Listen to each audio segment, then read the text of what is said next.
Ada Jens pemirsa, Jens!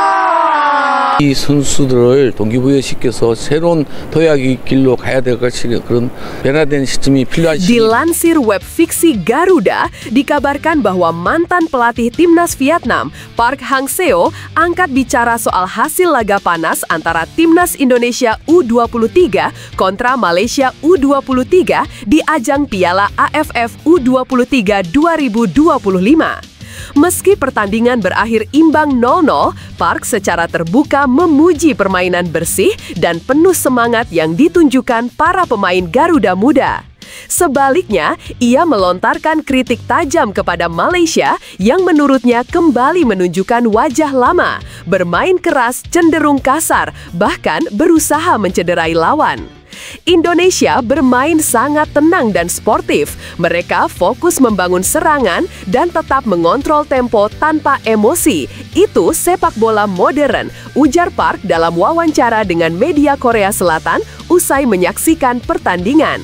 Park yang pernah menghadapi kedua tim saat melatih Vietnam mengatakan tidak terkejut melihat Malaysia kembali menggunakan taktik-taktik keras. Ia menilai permainan Malaysia tidak mengalami banyak perubahan sejak dulu. Saya sudah lihat ini sejak dulu. Malaysia selalu bermain kasar kalau mulai kalah teknik. Mereka tidak malu menendang pemain lawan dari belakang atau melanggar keras saat tak bisa rebut bola. Itu bukan sepak bola yang patut dicontoh, tegasnya. Lebih lanjut, Park juga menyoroti sikap sebagian supporter Malaysia yang menurutnya terlalu arogan sebelum laga berlangsung. Banyak pendukung Malaysia yang memprovokasi dengan mengatakan akan menghancurkan Indonesia. Namun, pada akhirnya justru tim mereka gagal mencetak 1 gol pun dan tersingkir lebih awal dari turnamen. Supporter mereka selalu sombong. Setiap turnamen selalu begitu, penuh provokasi dan caci maki, tapi hasilnya tak pernah sejalan dengan omongannya. Sepak bola itu butuh kerja keras, bukan hanya koar-koar di media sosial, sinir pelatih yang membawa Vietnam juara Piala AFF 2018 itu.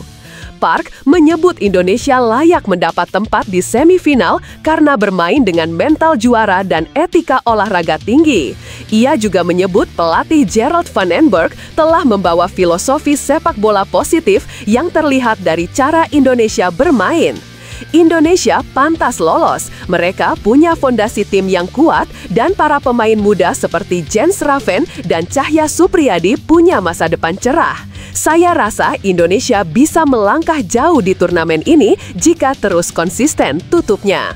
Dengan hasil imbang melawan Malaysia, timnas Indonesia U23 keluar sebagai juara grup A dan melaju ke semifinal Piala AFF 2025. Sementara Malaysia harus angkat koper lebih awal dan hanya bisa menatap perjalanan Indonesia dari rumah. Tapi benarkah kabar tersebut? Simak hasil penelusuran admin di akhir video. Sementara itu, jangan lupa klik subscribe supaya dapatkan berita terbaru dari kami. begitu peluit awal dibunyikan wasit asal Jepang, Takasaki Koji, timnas Indonesia U23 langsung mengambil inisiatif serangan. Dari sisi kiri, bek serbabisa Robbie Darwish melakukan lemparan ke dalam jauh ke area kotak penalti lawan. Meskipun lemparan ini belum membuahkan hasil langsung, situasi itu menghasilkan sepak pojok pada menit kedua dan memberi sinyal bahwa Indonesia tidak akan bermain menunggu. Agresivitas ini diperkuat oleh perpindahan pola serangan yang cepat. Setelah menekan dari sisi kiri, tim Garuda Muda mengubah fokus ke sisi kanan, memaksimalkan kecepatan dan kreativitas Victor Detan. Keberagaman serangan ini menunjukkan niatan Indonesia untuk mencari celah di pertahanan Malaysia yang bermain cukup disiplin. Selain faktor teknis di lapangan, dukungan moral turut menjadi bagian penting dalam laga ini. Kehadiran kelompok supporter La Grande Indonesia di stadion menambah semangat juang para pemain muda merah putih. Nyanyian, yel-yel, dan koreografi mereka memberikan energi tambahan bagi para pemain di tengah lapangan, meskipun tetap terlihat bahwa lini depan Indonesia mengalami kesulitan untuk masuk ke area penalti lawan. Dalam 15 menit pertama, terlihat bahwa timnas Indonesia mengandalkan skema bola mati dan lemparan ke dalam Robby Darwish untuk membuka peluang. Tercatat, Robby sudah melakukan setidaknya 3 kali lemparan jarak jauh yang diarahkan ke jantung pertahanan Malaysia. Sayangnya, belum satu pun menghasilkan peluang yang benar-benar berbahaya. Momentum mulai bergeser di menit ke-16 ketika Raihan Hanan memanfaatkan bola liar hasil buangan pemain Malaysia yang tidak sempurna. Tanpa pikir panjang, Raihan melepaskan tembakan voli keras ke arah gawang. Sayangnya, penjaga gawang Malaysia, Zul Hilmi, menunjukkan refleks luar biasa dengan menangkap bola secara sempurna. Tembakan itu menjadi tembakan tepat sasaran Indonesia dalam pertandingan ini. Tak puas dengan satu peluang, Raihan kembali menjadi motor serangan dari sisi kanan. Ia beberapa kali mencoba melepaskan umpan silang dan tendangan langsung. Namun, 2 percobaan tendangannya dapat diblok oleh barisan pertahanan Malaysia yang tampak cukup solid. Indonesia kemudian mencoba pendekatan berbeda, melepas tembakan dari luar kotak penalti serta mengirim umpan silang dari kedua sisi. Namun, upaya ini juga belum membuahkan hasil signifikan. Salah satu peluang berbahaya kembali tercipta di menit ke-27. Kombinasi apik antara Victor Detan dan Raihan Hanan sempat memecah pertahanan Malaysia. Setelah menerima operan pendek dari Detan, Raihan melepaskan tendangan kaki kanan yang mengenai pemain lawan sebelum menyamping tipis di sisi kiri gawang Malaysia. Meskipun dalam tayangan ulang jelas terlihat bola berubah arah, wasit tetap menganggapnya sebagai tendangan gawang untuk Malaysia. Dramatisme pertandingan semakin terasa ketika pada menit ke-29, kiper Indonesia Cahya Supriyadi harus mendapat perawatan medis setelah bertabrakan dengan striker Malaysia, Hakimi Azim dalam situasi sepak pojok. Untungnya, Cahya bisa melanjutkan pertandingan setelah beberapa saat. Namun ketegangan meningkat ketika Raihan Hanan mendapatkan kartu kuning pada menit ke-30 akibat protes keras. Ia merasa dilanggar ketika sedang menggiring bola, tetapi wasit Takasaki tidak melihat adanya pelanggaran, sehingga memicu reaksi emosional dari Raihan. Kartu kuning tersebut menjadi titik balik yang mencerminkan betapa tingginya tekanan yang dirasakan para pemain muda Indonesia. Beberapa kali Indonesia mampu membangun serangan yang menjanjikan, namun kerap gagal karena kurangnya ketenangan dalam pengambilan keputusan. Salah satunya datang dari Tony Firmansyah yang terlalu lama melakukan dribble dan akhirnya kehilangan bola. Di sisi lain, Jens Raven sempat melakukan penetrasi dari sisi kiri sebelum akhirnya terjatuh setelah benturan keras dengan Ahmad Aisar. Wasit pun memberikan kartu kuning kepada Aisar. Sayangnya, upaya 1-2 Detan dan Raven juga belum berhasil. Pada menit-menit akhir babak pertama, Raihan kembali mencoba menyelesaikan serangan dengan tembakan langsung dari luar kotak penalti. Meski ada opsi umpan ke rekan yang lebih bebas, Raihan memilih menembak sendiri dan bola kembali diblok pemain Malaysia. Babak kedua dimulai dengan upaya akrobatik Jens Raven yang menyambut umpan silang dari kanan. Namun tendangannya meleset dan justru bola mengarah ke Rahmat Arjuna yang tampak kurang siap. Beberapa menit kemudian, Malaysia mulai membaca pola serangan lemparan ke dalam Robby Darwish yang kali ini tidak lagi efektif dan hanya menghasilkan tendangan gawang. Ketegangan memuncak pada menit ke-53. Malaysia mendapat tendangan bebas dari jarak jauh yang dieksekusi dengan kaki kiri oleh Alif bin Ahmad.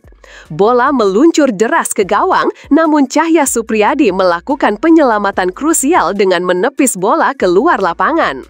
1 menit berselang, Indonesia melancarkan serangan balik cepat. Dengan keunggulan jumlah pemain 3 melawan 2, Jens Raven membawa bola dari sisi kiri dan mencoba masuk ke kotak penalti. Namun, kelambatan dalam mengambil keputusan membuat Raven kehilangan bola akibat tackle bersih pemain Malaysia. Peluang emas kembali hilang begitu saja. Menit ke-58 menjadi momen yang hampir saja membawa Indonesia unggul. Ahmad Maulana menerima bola di kotak penalti dan berhasil melepas tembakan. Namun eksekusinya masih melebar dan belum mengancam gawang Malaysia secara langsung. Belum sempat Indonesia kembali membangun serangan, satu kesalahan di sektor kiri pertahanan yang kali ini melibatkan Kadek Arel berujung peluang berbahaya bagi Malaysia. Untungnya, Cahya Supriyadi sekali lagi menjadi penyelamat dengan melakukan penyelamatan penting pada menit ke-59 menjaga skor tetap imbang. Meski tidak ada gol tercipta sepanjang pertandingan ini, laga antara Timnas Indonesia U23 dan Malaysia menyimpan banyak pelajaran penting. Dari sisi teknis, terlihat bahwa skuad muda Indonesia memiliki potensi besar dalam hal agresivitas dan variasi serangan.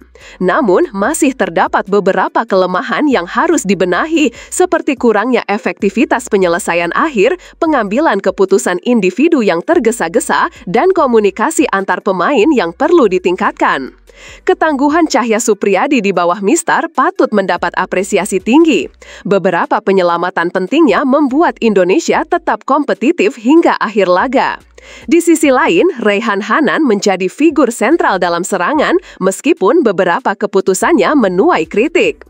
Secara keseluruhan, pertandingan ini memberikan gambaran nyata mengenai perkembangan sepak bola usia muda Indonesia. Dengan pembenahan dalam aspek ketenangan, koordinasi tim, dan penyelesaian akhir, Timnas Indonesia U23 berpotensi besar untuk menjadi kekuatan utama di kawasan Asia Tenggara dan bahkan Asia. Performa seperti ini, walau belum sempurna, adalah langkah awal yang menjanjikan menuju turnamen yang lebih besar. Generasi muda sepak bola Indonesia sedang dalam proses menuju kedewasaan taktis dan emosional, dan jika konsistensi serta pembinaan terus dilakukan, bukan mustahil generasi inilah yang kelak akan mengangkat nama Indonesia di kancah sepak bola internasional.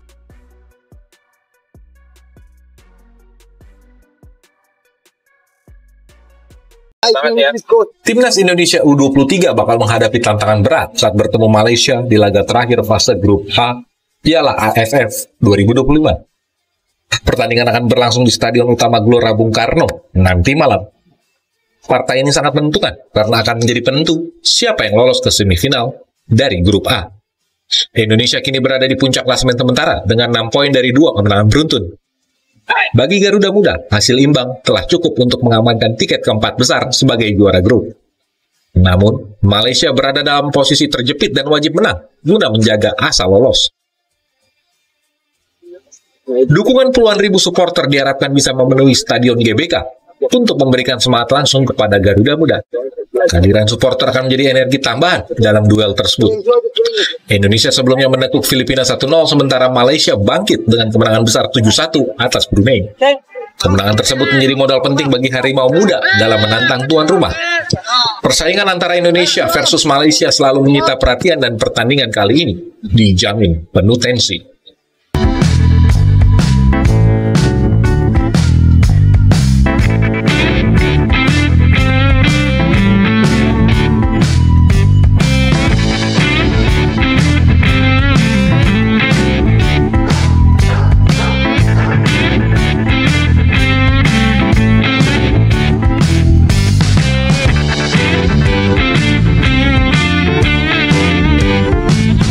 The start of proceedings, and that's exactly what they do. Let's remind you that this is a very important. Bermain di Stadion Patriot Candrabaga Bekasi, Vietnam tampil mendominasi. Vietnam membuka keunggulan skor 0-1, bertahan hingga jeda. Oh, that's a superb shot. Di paruh kedua, Vietnam masih terus menggempur pertahanan Laos. Oh, that was a. Hingga menit ke-71, Vietnam gandakan kedudukan melalui Nguyen Hien Minh.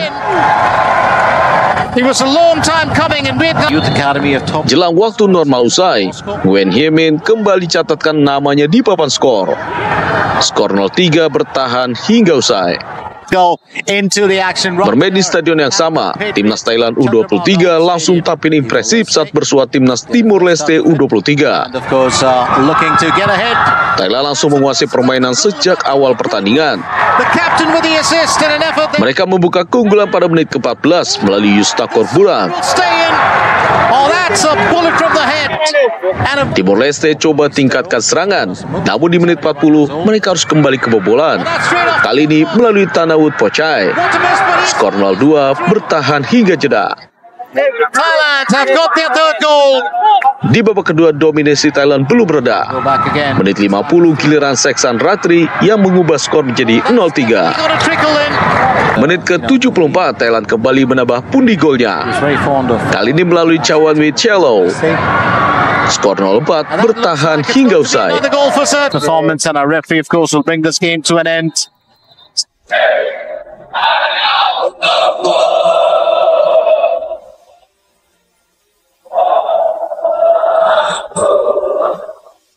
Jalannya pertandingan berlangsung seru. Beberapa kali Persik Kediri menciptakan peluang, namun justru mereka juga yang harus bermain dengan 10 orang ketika Samir Hugo dihadiahi kartu merah akibat pelanggaran keras di menit 39.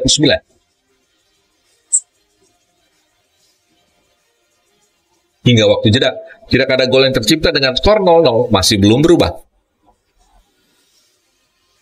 Di babak kedua, Persik berinisiatif melakukan permainan menyerang lagi. Hasilnya, mereka mampu menciptakan beberapa peluang dan berhasil dikonversi menjadi gol.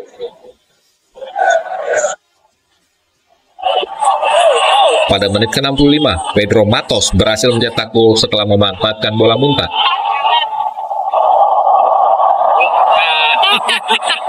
Matos kembali mencetak gol di menit 76.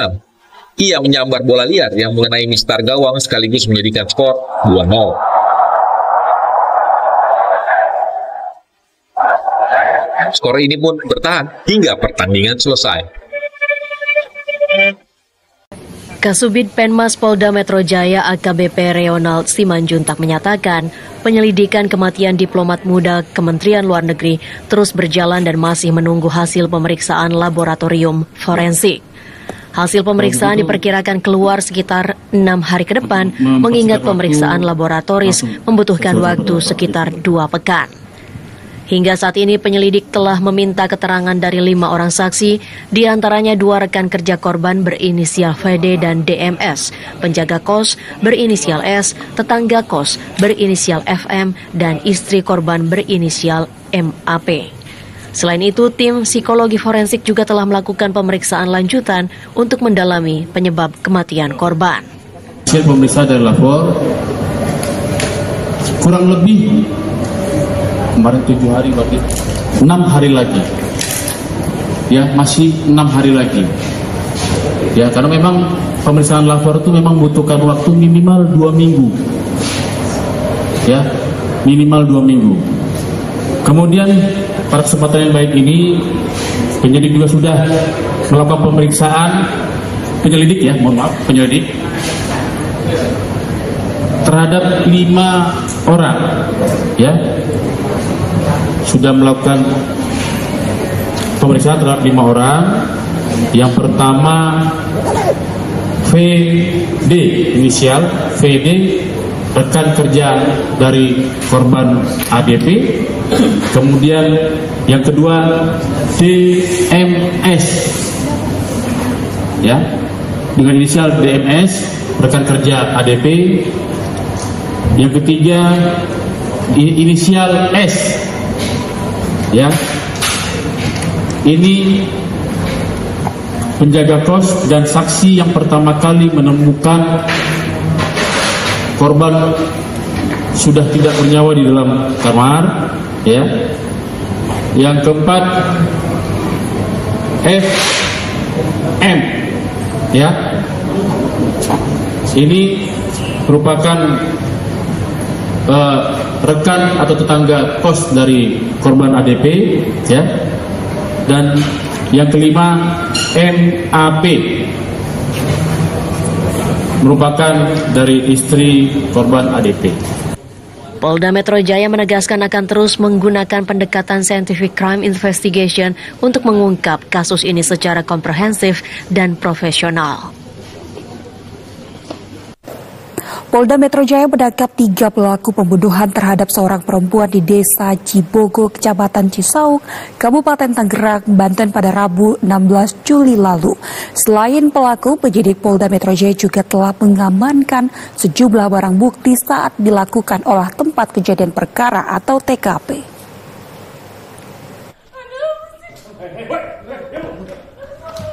Petugas Subdit Resmob Direktorat Reserse Kriminal Umum Polda Metro Jaya mengamankan para pelaku dugaan pembunuhan seorang perempuan yang jasadnya ditemukan dalam kondisi terborgol di Desa Cibogo, Kecamatan Cisauk, Kabupaten Tangerang, Banten pada Rabu 16 Juli lalu. Tim Subdit Resmob Polda Metro Jaya langsung bergerak cepat memburu para pelaku usai melakukan olah tempat kejadian perkara TKP. Petugas mengamankan 3 pelaku pembunuhan di 3 lokasi persembunyiannya. Ketiga pelaku yakni tersangka R ditangkap di rumahnya di kawasan Tegal, Jawa Tengah. Tersangka A, anak yang berhadapan dengan hukum, diamankan di Serpong, Tangerang Selatan, Banten.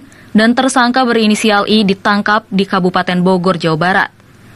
Ketiganya langsung digelandang petugas ke Mapolda Metro Jaya.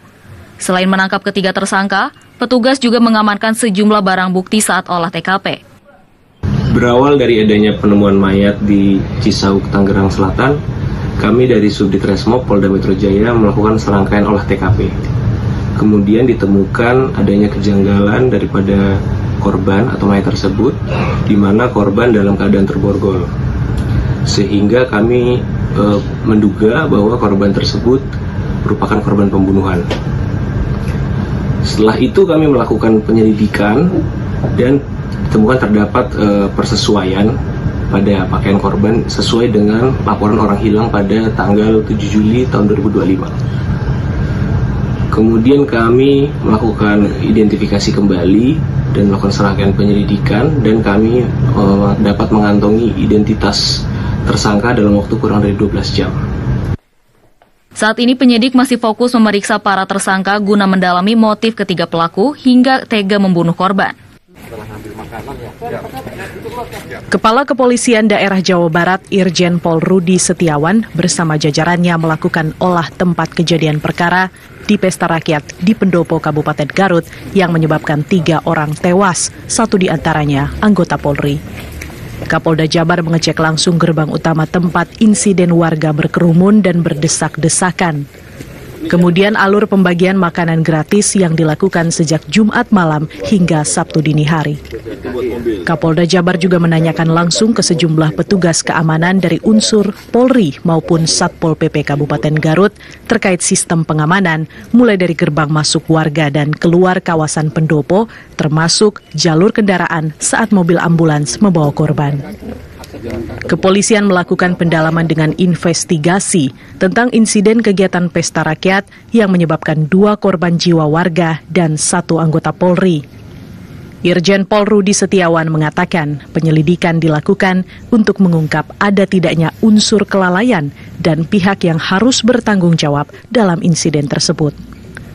Setelah mengumpulkan informasi dan alat bukti dari olah TKP, polisi selanjutnya akan melakukan pemanggilan terhadap pihak terkait untuk proses penyelidikan. Polisi juga melakukan pemeriksaan internal kepolisian yang hasilnya Polres Garut selalu melakukan pengamanan setiap ada kegiatan masyarakat. Peristiwa di Pendopo Garut menyebabkan 26 orang dirawat di rumah sakit dan 3 orang meninggal dunia. Korban meninggal dunia terdiri dari seorang anak berusia 8 tahun, lansia 61 tahun, dan anggota Polres Garut Bribka Cecep Saiful Bahri, 39 tahun.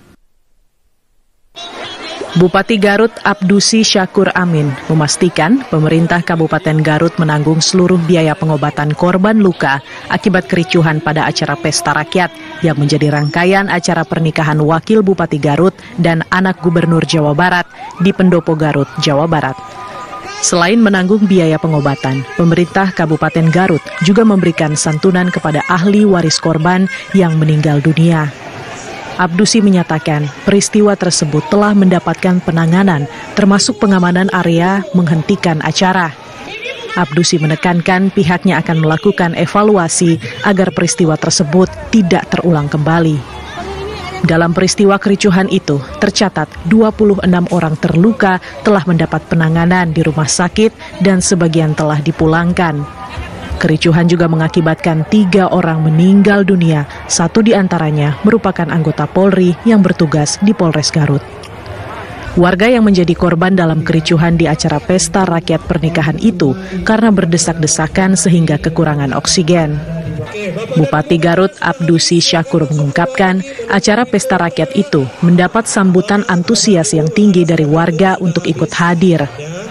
Acara itu merupakan rangkaian pesta pernikahan Wakil Bupati Garut, Lutfianisa Putri Karlina, dengan Maula Akbar yang merupakan putra dari Gubernur Jawa Barat Deddy Mulyadi. Setelah sempat menjadi buron, tersangka utama dalam jaringan human trafficking, jual beli bayi ke Singapura, Lee Siu Luan alias APO alias AI, berhasil ditangkap oleh aparat Polda Jawa Barat. Dengan dikawal polisi wanita, tersangka yang sudah berusia 69 tahun digiring petugas sambil menutupi wajahnya dengan kain. Menuju mobil untuk langsung dibawa menuju Polda Jawa Barat guna pemeriksaan lebih lanjut. Penangkapan bermula saat tersangka diamankan oleh pihak imigrasi sesaat setelah mendarat di Indonesia.